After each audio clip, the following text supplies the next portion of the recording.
আপনারা দেখতে পাচ্ছেন সর্বশেষ ইউনিয়ন হাজী কেরামত আলী ডিগ্রি কলেজে ইতিমধ্যে বিপি নুরুল হক নূর উপস্থিত হয়েছেন।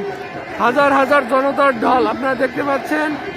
এখানে হাজী কেরামত আলী ডিগ্রি কলেজের মাঠে বিপি নুরুল হক নূর ইতিমধ্যে উপস্থিত হয়েছেন।